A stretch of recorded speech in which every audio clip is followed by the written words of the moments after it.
Assalamualaikum warahmatullahi wabarakatuh. Bismillahirrahmanirrahim.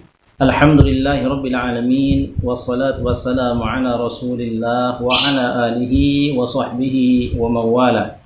Jamaah yang dirahmati Allah subhanahu wa ta'ala, pada kesempatan ini kita akan melanjutkan kajian kita terhadap kitab fikih, yakni kitab Taqriratus Saridah fil Masailil Mufidah. Pada kesempatan ini kita akan lanjutkan kajian kita masih pada urusan haji, yakni kita akan mempelajari tentang dua jenis tahallul. Jadi ada tahallul yang pertama, kemudian tahallul yang kedua. Apa itu tahallul yang pertama dan kedua? Itulah yang akan kita pelajari pada kesempatan ini. Bismillahirrahmanirrahim. Qala al-muallif rahimahullahu ta'ala, nafa'anallahu bihi wa bi'ulumihi fid dharain amin. At-tahallulu minal ihrami, tahallul daripada ihram. Lil haji tahallulani, untuk ibadah haji itu ada dua tahallul. Di antaranya ketika kita telah tahallul, maka kita telah terbebas daripada larangan-larangan ketika berihram. Akan tetapi dalam tahallul ini ada dua jenis tahallul yang patut dan wajib untuk kita ketahui. Bismillahirrahmanirrahim. At-tahallulul awal, tahallul yang awal atau tahallul yang pertama. Idza amila itsnaini min asbabit tahalluli tahallulat tahallulal awal. Apabila orang yang melaksanakan ibadah haji itu telah melakukan dua daripada sebab-sebab tahallul, maka orang tersebut diperbolehkan untuk melakukan tahallul yang pertama. Di antara sebab-sebab tahallul yang telah kita pelajari itu, di antaranya adalah orang tersebut telah melakukan yang namanya melempar jumroh aqobah. Kemudian dia telah melakukan al-halqu awit taksir, mencukur atau memendekkan rambutnya. Kemudian yang ketiga, tawaful ifadah. Tiga jenis amalan haji ini merupakan sebab-sebab tahallul. Jika orang yang melaksanakan ibadah haji itu telah melaksanakan dua minimal daripada tiga amalan haji ini, maka seseorang yang melaksanakan ibadah haji itu sudah diperbolehkan untuk melaksanakan tahallul yang pertama. Ketika dia telah melakukan tahallul yang pertama ini, maka ada beberapa hal yang sebelumnya dilarang ketika ihram. Karena dia telah melakukan tahallul yang pertama, maka dia sudah tidak lagi terlarang melakukan hal tersebut.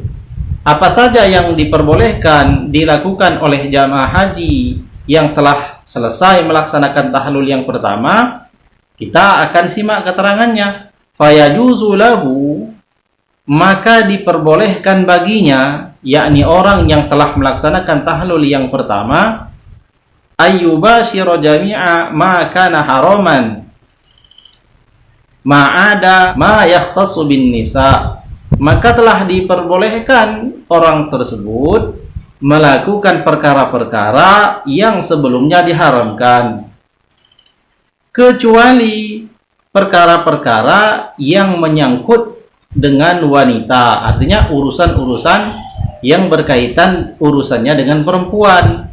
Maka perkara-perkara yang kaitannya dengan perempuan ketika telah melaksanakan tahallul yang pertama ini masih tetap dilarang, artinya masih belum diperbolehkan. Apa saja yang berkaitan dengan wanita? Wahwa salasatun, adalah tiga perkara. Yang pertama adalah aqdun nikahi, ia melaksanakan akad nikah.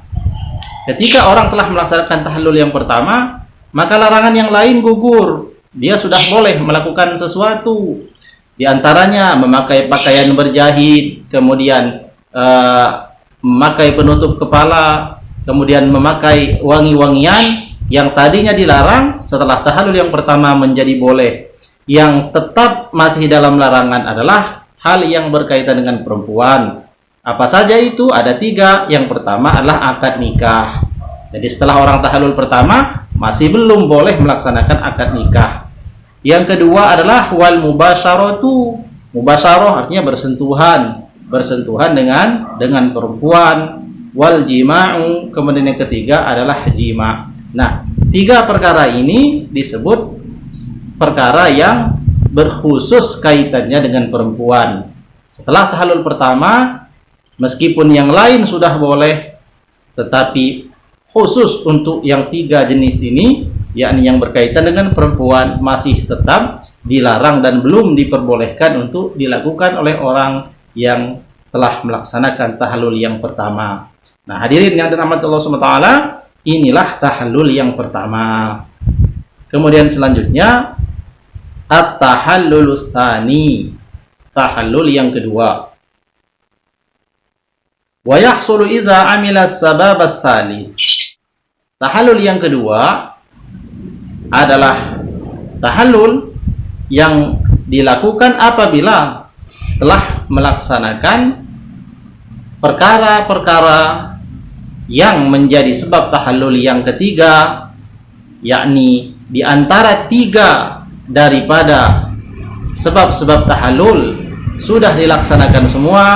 Jadi tahallul yang pertama tadi itu telah melaksanakan dua daripada sebab-sebab tahallul. Nah, tinggal satu lagi belum dia laksanakan. Setelah orang tersebut melaksanakan tahallul yang kedua, sebab telah terlaksananya satu tambahan daripada sebab tahallul, maka bagi orang ini fayajuzu lahu, maka diperbolehkan baginya, yakni orang yang telah melaksanakan tahallul yang kedua ini, ayyubashiru jami'a maka haraman hatta nisa, maka diperbolehkan atas orang tersebut melaksanakan semua perkara yang sebelumnya diharamkan dilakukan di dalam ihram sampai kepada urusan yang berkaitan dengan perempuan. Jadi kalau pada tahallul pertama tadi urusan yang kaitan dengan perempuan diantaranya akad nikah, kemudian mubasyarah, bersentuhan, kemudian ketiga jima', itu masih dilarang. Setelah dia tahallul yang kedua, maka semua itu telah diperbolehkan. Hadza idza sa'a ba'da tawafil qudum. Hal ini apabila ia melaksanakan sa'i setelah tawaf qudum. Fa idza lam yas'a lam yatahallalit tahallula as-tsani. Tetapi apabila ia belum melaksanakan sa'i, maka ia pun belum diperbolehkan untuk melaksanakan tahallul yang kedua. Illa idza sa'a ba'da tawafil ifadati wa ba'dal halqi warramyi, kecuali apabila ia melaksanakan sa'i setelah tawaf ifadah dan setelah mencukur atau memendekkan rambut, dan juga telah selesai melaksanakan melempar jumroh. Inilah hadirin yang dirahmati Allah Subhanahu wa taala, dua jenis tahallul di dalam ritual ibadah haji.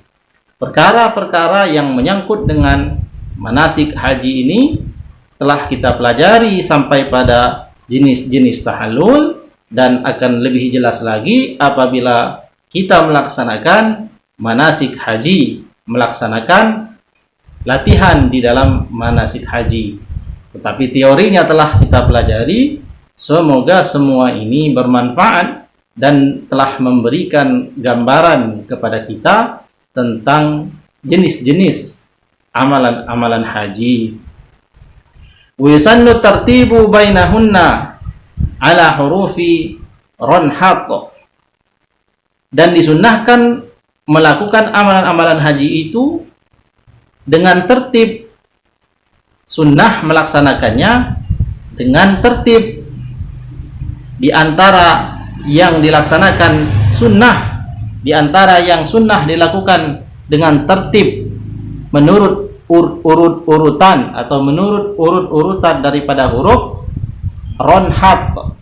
Ada ro, ada nun, ada ha, ada to. Ro itu singkatan daripada yarmi, yakni melempar jumroh.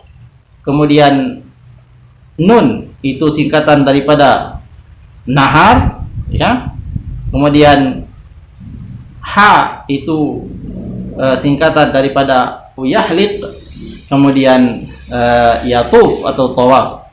Jadi sunnah dalam melaksanakan ibadah haji itu melaksanakannya secara tertib, yakni yang pertama dia melempar jumroh terlebih dahulu. Setelah melempar jumroh baru kemudian dia menyembelih hewan kurban.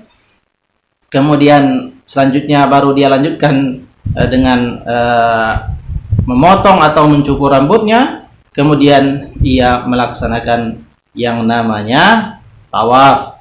Tertib ini hukumnya adalah sunnah. Meskipun tidak dilaksanakan secara tertib, asal semua ini dilaksanakan, maka orang tersebut tetap sah hukumnya. Demikian saja hadirin yang dirahmati Allah Subhanahu wa taala, kajian singkat melanjutkan kajian di dalam ilmu fikih. Mudah-mudahan ini bermanfaat. Demikian saja, mudah-mudahan bermanfaat. Mohon maaf atas segala kesalahan dan kekeliruan. Kita cukupkan dengan lafaz hamdalah dan doa kafaratul majlis. Alhamdulillahirabbil alamin. Subhanallahi wa bihamdihi. Subhanakallahumma wa bihamdika asyhadu an la ilaha illa anta astaghfiruka wa atubu ilaik. Wallahu a'lamu bissawab. Wallahul muwaffiq ila aqwamit thoriq. Wassalamualaikum warahmatullahi wabarakatuh.